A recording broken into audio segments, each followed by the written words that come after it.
Olá, seja bem-vindo a mais essa visão mensal global macroeconômica, dia 7 de setembro, independência do Brasil.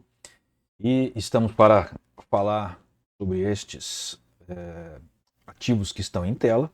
Né? Percebam que a gente retirou as commodities alimentares porque a gente tem uma nova publicação mensal de agro, né? Que é na terceira quinta-feira de cada mês, né? Sendo esta na primeira quinta-feira e na segunda a visão mensal do mercado brasileiro sem agro. Ok? Bom, tem bastante coisa para a gente falar por aqui hoje, né? Entrou também o franco suíço, que nós já havíamos colocado na, nas semanais, né? E agora ele encampa aqui também, né? Na parte mensal. Tá? Eu vou mudar aqui então para os gráficos para a gente poder começar. Né? Tem uma novidade no gráfico, né? Vocês talvez não percebam, né, na primeira vista, mas nós na American Trade costumamos utilizar um outro tipo de candle que chama-se Henki Ashi. Né? Ele foi criado também pelo mesmo japonês, né, Osama, é esse o nome dele, me fugiu agora. E a, a grande vantagem dele é que ele mostra a ação do preço, né, o price action. Nós utilizamos uma versão ligeiramente modificada. A gente modifica o preço de fechamento dele sem levar em conta o preço de abertura e o tradicional é levando o preço de abertura. A gente acredita que faz mais sentido levar em conta, né? Cada um dos itens dele é um valor calculado, não é o valor exato. Né? Ou seja, o topo pode não ser exatamente o topo, normalmente é, né? O fundo normalmente é o fundo, mas ele pode sair um pouquinho porque ele faz uma matemática com os valores. Né? A abertura é sempre no meio do corpo do candle anterior, e o fechamento é de 2 vezes o fechamento, mais o topo, mais o fundo dividido por 4. Então, assim, isso mostra de uma maneira muito mais clara, mais nítida, a ação dos preços. É muito mais fácil de ler. Eu já estava querendo incluí-lo, né? Eu queria ter colocado antes a aula da nossa metodologia. Né? No nosso canal tem uma playlist sobre metodologia, ainda não deu tempo de colocar esse Canon, mas não dá para ficar prescindindo dele, porque a qualidade que a gente ganha na leitura é imensa. Tá? A única dificuldade, ele não mostra o fechamento exato, o fechamento dele não é o fechamento do mercado. Né? Então, em geral, quando eu estou operando, eu deixo plotada, né, desenhada a linha de fechamento, a linha do último negócio. Certo? Aqui não precisa, porque a gente está fazendo uma avaliação macro. Né? Mas no dia a dia a gente precisa olhar para o fechamento para saber onde que o preço de fato está, porque ele não está exatamente no fechamento. Mas isso não dificulta em nada, né? É questão de acostumar um pouquinho, mas não dificulta em nada aprender o sistema. E a grande vantagem de você olhar o price action direto, primeiro, é que você não precisa estudar em profundidade, por exemplo, o Brooks, que é um dos maiores expoentes de price action, porque é uma teoria bastante complexa, né, a dele, e aqui é visual, é muito fácil de verificar, não tem tantos padrões gráficos, né? Basicamente o doji é uma indecisão, o gráfico que está apontando para baixo é queda, o gráfico que está apontando para cima é alta. Se ele começa a perder força, ele começa a diminuir, se ele começa a ganhar força, ele começa a aumentar e assim por diante. É bem simples, eu vou comentar mais sobre isso enquanto a gente evolui por aqui. Tá? E se vocês tiverem dúvida, perguntem. Bom, juros de 30 anos, né? A gente já falou aqui várias vezes, ele está numa tendência de queda, né? O que é razoável, né? O juros de 30 anos americanos. Olha aqui como fica claro esse tipo de candle. Fica muito nítido que é uma queda. Mesmo aqui estando azul, que é uma tendência de alta já enfraquecendo, né, ela mostra que os candles são de baixa. Ela tem de cor escura e a cauda aqui, né, o pavio, está apontando para baixo. Então ele aponta para baixo, é um candle de baixo. Aqui aponta para cima, é um candle de alta. Certo? E quando fica cinza e fica magrinho, é o que a gente chama de doji, de uma maneira genérica, para denotar que o mercado está indeciso. Mesmo esse daqui, que tem um corpo maior, ele tem um certo pavio para cima, um pavio para baixo. Quando tem pavio para os dois lados de uma maneira um pouco mais significativa, né, não seja desprezível, ele também fica cinza porque está mostrando uma certa indecisão. Muito mais simples se guiar por este tipo de candle. Tá? Então o que a gente está vendo aqui? A gente está vendo uma tendência de baixa que parou. Olha o doji aqui. Né? Parou na penúltima semana. Essa última semana foi um candlezinho, uma vela praticamente sem pavio. Tem um pavio aqui para baixo. Né? Então ainda está apontando para baixo. Mas olha como ele foi diminuindo. Né? Os três últimos foram menores do que os anteriores. Como aconteceu aqui. Então ele pode estar fazendo uma pausa. Como ele pode estar querendo inverter. Quando a gente olha o crocodilo, a gente percebe que a tendência é para baixo, as médias estão apontando para baixo, as linhas de volatilidade estão apontando para baixo, a mordida do crocodilo está apontando para baixo, né? A linha vermelha para cima e as verdes para baixo indicam queda, e o Maximus, ainda que ele esteja tomando um respiro, esteja com intensidade de deslocamento de 20, né, menos 20, ele ainda é baixista. Né? Ele só está indicando aí uma tomada de fôlego. Certo? Então, qual a visão desse gráfico? É de baixo. Simplesmente eu colocar, ó, tem algo atrapalhando aqui na mesa, está enganchando o mouse. É uma tendência de baixa. Tá? Isso é benéfico, porque os juros caindo significa que o mercado está acreditando que a crise americana de repente está sendo aliviada e ele crê que na visão de 30 anos, de juros longos, a coisa já começou a melhorar. Não quer dizer que vai melhorar da noite para o dia. É um bom indicativo. Ok? Vamos passar então para o S&P. O S&P, como a gente começou no mês passado, né? Ou no mês atrasado, já não me lembro bem. A gente tem primeiro um gráfico de linha, puro e simples, pegando bastante tempo. Começa aqui em dezembro de 2014. E eu inseri mais uma linha azul, que é de 233 períodos, então ela mostra praticamente 5 anos. É uma média de praticamente 5 anos. A de 55, que mostra praticamente 1 ano. E a de 13, que mostra praticamente um trimestre. Então, eu tenho um trimestre, que é um período significativo para a Bolsa de Valores. O ano, outro período significativo. E 5 anos, que é também um período significativo. E aí a gente consegue visualizar mais ou menos o que está entendendo. Essa queda aqui, ó, foi o Covid. Veja como ela foi lá embaixo e voltou. Mas não fica muito tempo. Em termos gráficos, não fica muito tempo. Certo? E ao longo de todo esse percurso, desde início de 2015, fim de 2014, início de 2015, a tendência é de alta. A de 55 em nenhum momento passou para baixo da 233, que é uma condição necessária para indicar uma baixa neste período gráfico. Recentemente ela fechou bastante, mas já começou a abrir. Já começou a abrir. Né? Então aqui muito por conta da crise. Veja que tem vários pontos de suporte aqui na de 233. Né? Aqui tinha pânico. O pânico ela rompe mesmo e volta rápido. Foi o que aconteceu.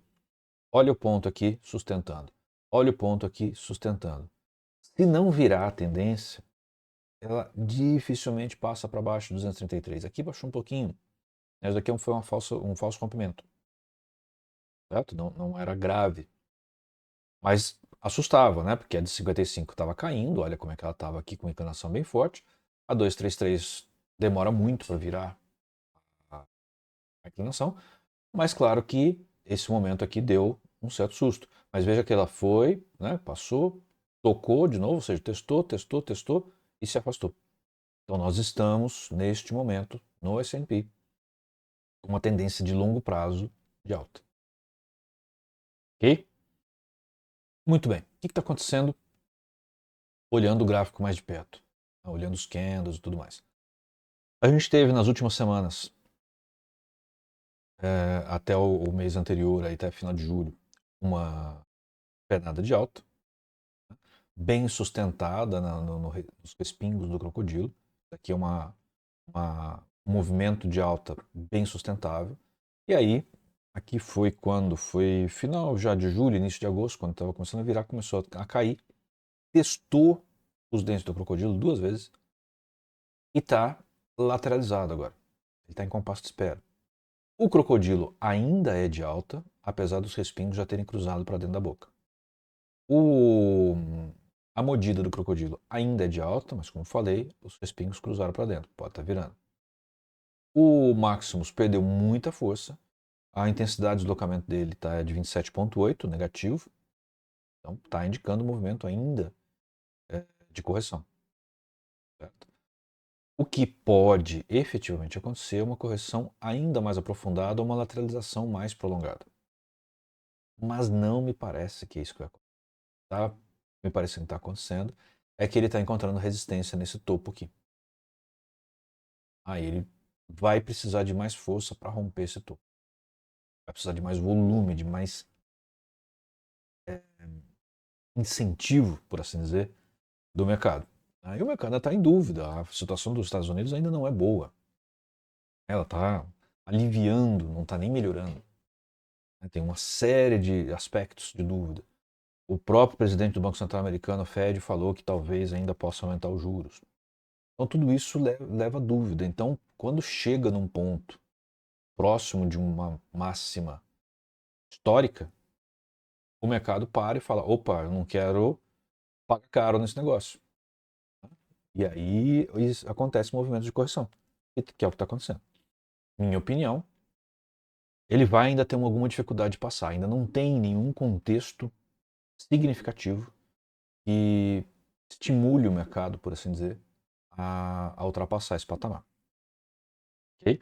Mas vamos ver os outros índices porque eles podem contar eventualmente um pouco mais dessa história. Nasdaq. O Nasdaq, mesma coisa. Mesma coisa. O Nasdaq, surpreendentemente, está trabalhando muito parecido com o S&P, mas percebam que ele já avançou um pouquinho mais. Ele sempre está um pouquinho adiantado. Sempre está um pouquinho mais adiantado, um pouquinho mais volátil, um pouquinho mais adiantado. Mas ele parece que está mostrando que ele vai testar de novo o topo. É isso que ele está mostrando. O resto é igualzinho que a gente já falou. Só parece que ele está uma semana na frente do S&P.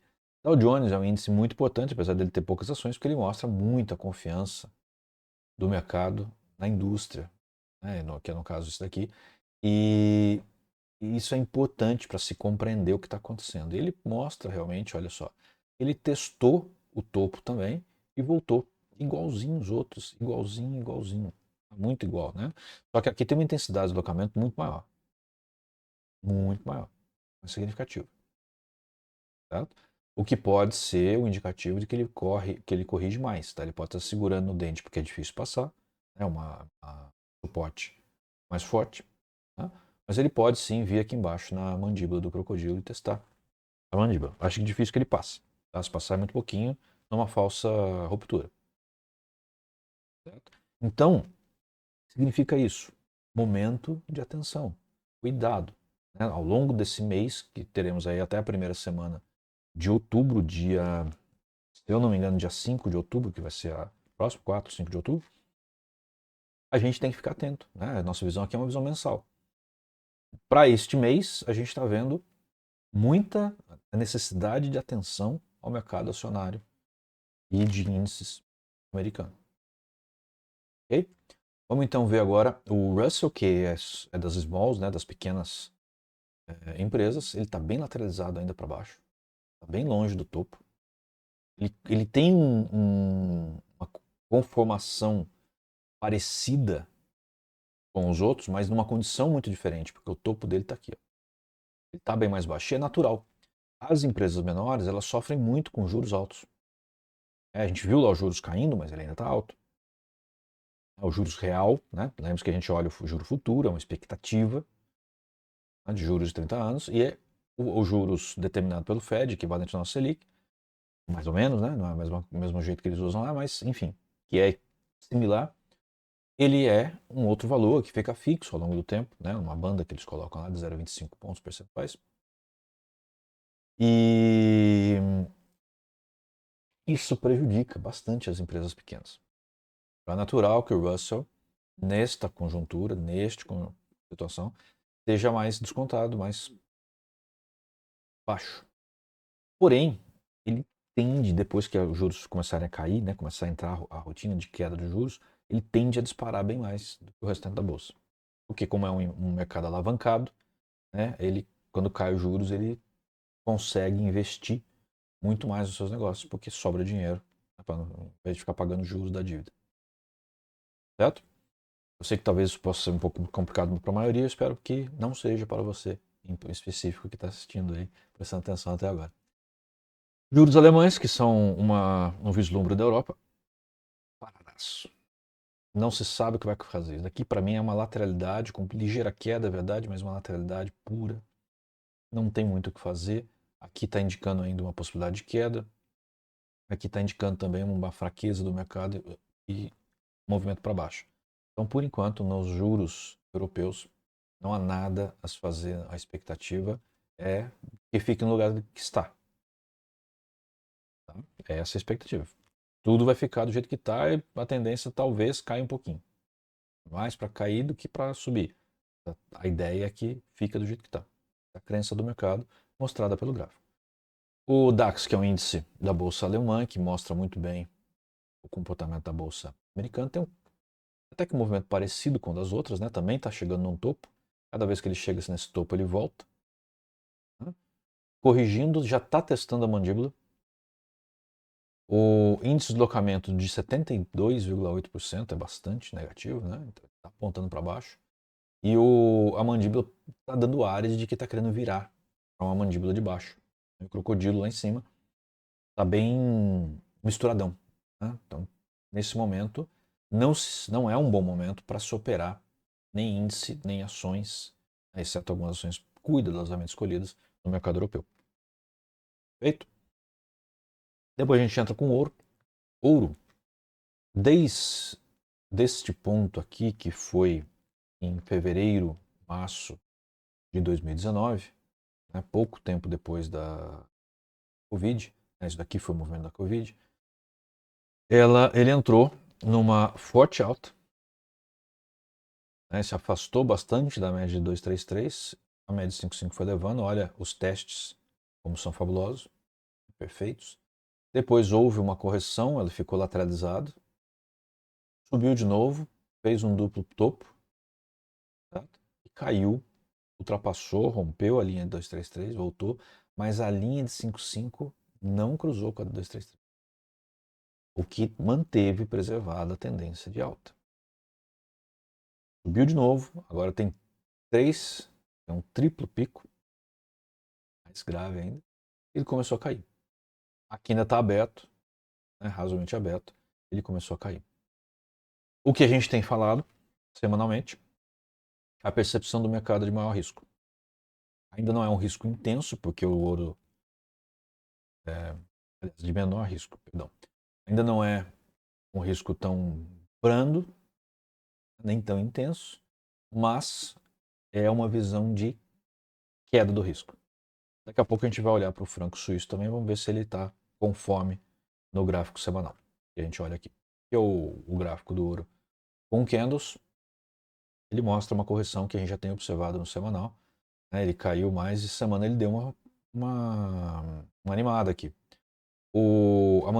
A mordida do crocodilo ainda é de baixo, tá? Mas fraco. O Maximus ele já está querendo dizer aqui que é de alta intensidade, de deslocamento é positivo em 16,7. Fraca, mas já está querendo mostrar uma alta. Parece que ele está querendo realmente retomar subida.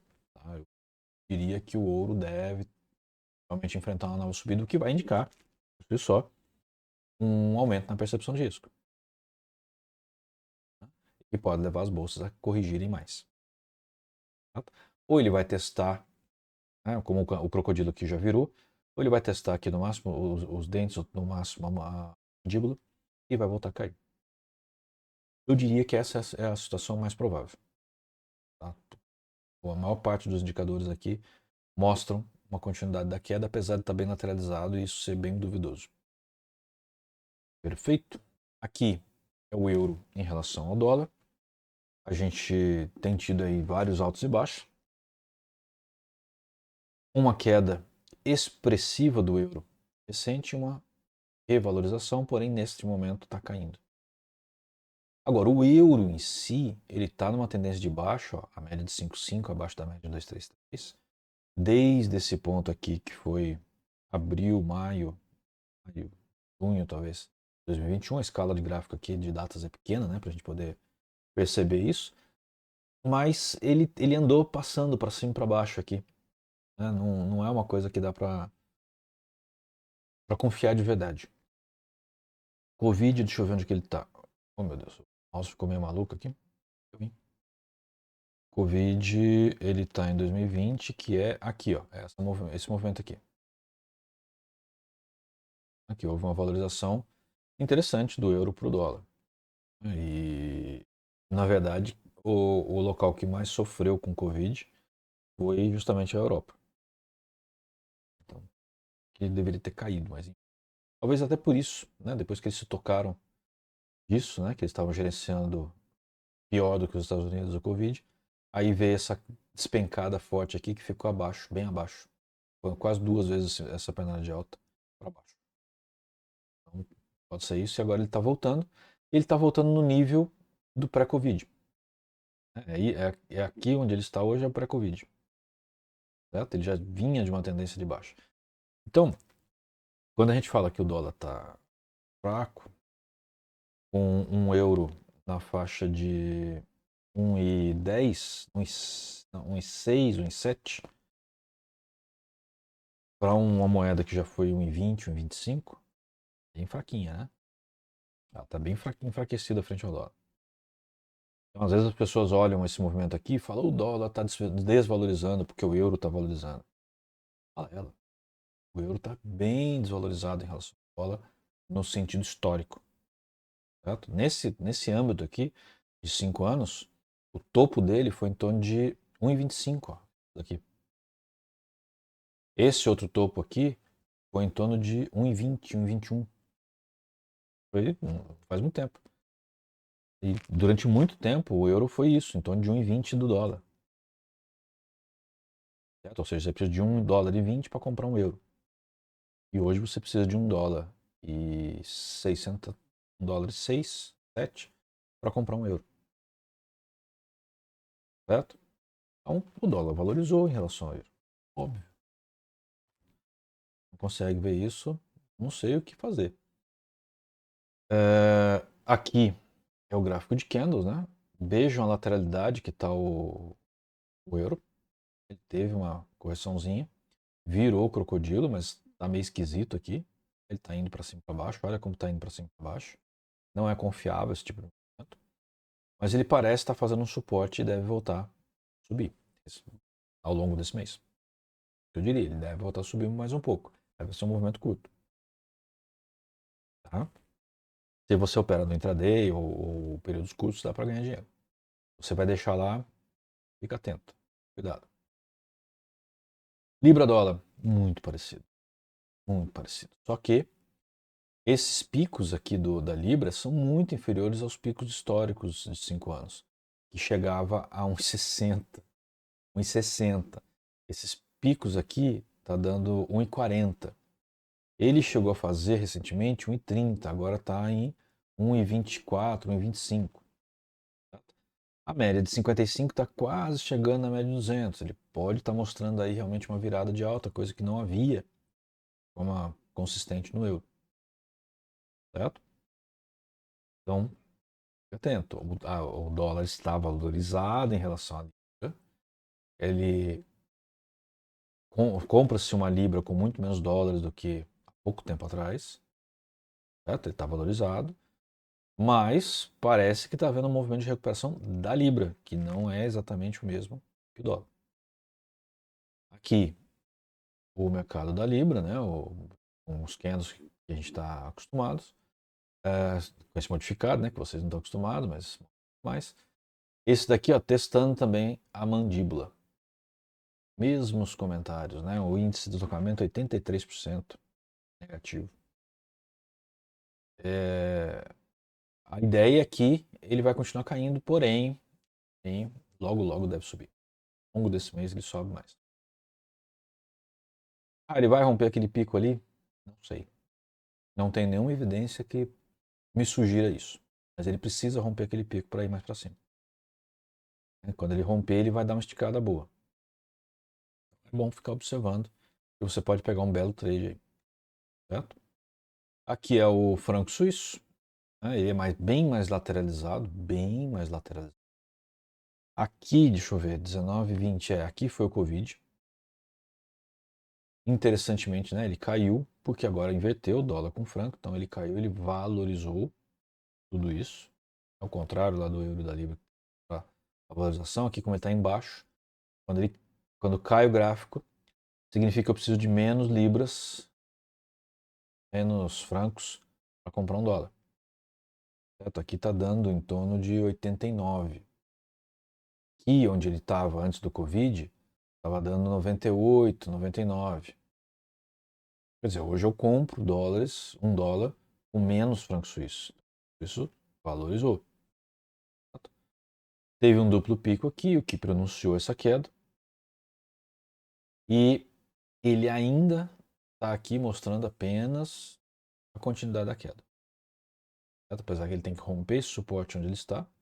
Né? Esse suporte aqui, ó, não rompeu de fato ainda.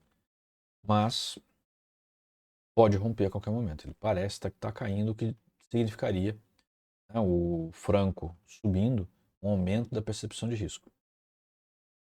Não é exatamente o que a gente viu no euro. Então, tem uma certa diferença, tem que redobrar a atenção. Certo? Aqui é o dólar franco suíço recente, tinha um duplo topo, ele caiu, começou a dar uma corrigida, mas o crocodilo ainda é de baixa, a mordida ainda é de baixa. O máximo já é de alta, né, 86,7 positivo de indicador, mas eu diria que ainda já está tarde para entrar com uma posição comprada, ele deve logo logo bater na mandíbula, ou nem isso, e começar a corrigir. É a minha leitura nesse momento. Perfeito? Yen. Yen é a mesma coisa, né? Subiu é o dólar quem valoriza, caiu é o Yen quem valoriza. Certo? E aqui a gente está vendo que está formando um duplo topo, que pode ser um prenúncio de uma correção. Aqui ele estava bem lateralizado, corrigiu bem, a gente já viu uma boa parte disso. Aqui, esse ponto aqui, a linha de 55, virou resistência para o movimento, caiu e aqui ela não aguentou, teve uma resistênciazinha, não aguentou, passou reto.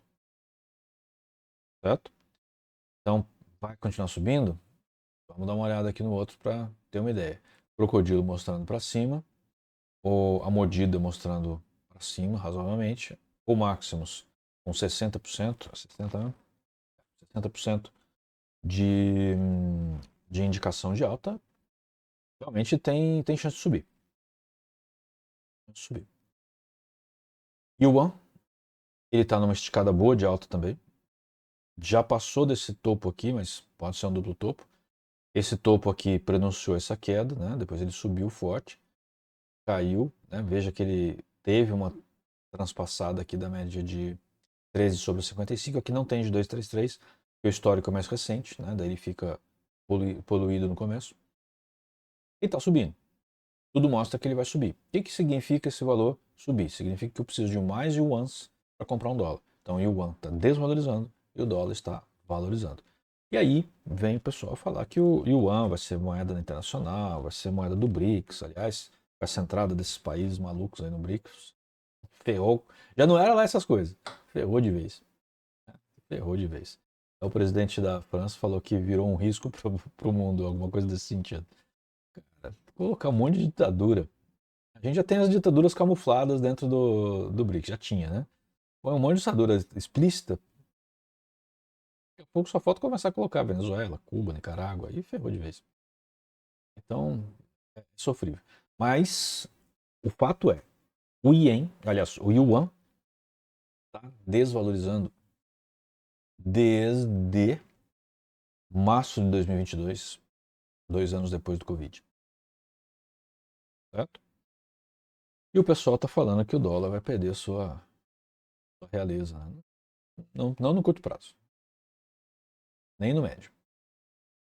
Aqui o dólar yuan, claro que está subindo, né? O crocodilo mostrando claro a subida, as linhas de volatilidade suportando bem. Aqui a mordida mostrando até uma certa correção, mas eu não acredito que ele vire correção. E o Maximus com menos 21 indica também um movimento de correção, mas é correção. Não acredito que seja uma queda de fato. Okay? E por último, né, o nosso petróleo WTI, petróleo texano, A gente teve uma forte lateralidade aqui. Depois teve um aumento bem significativo. Ele chegou a valer 120 comparado aos 85, 86 de hoje. E percebam que esta queda aqui fez com que a média de 55 se aproximasse demais da 233 e ficasse ali quase juntos. Pode acontecer isso virar uma tendência de baixo. Pode acontecer. Difícil dizer, mas pode acontecer. Tá?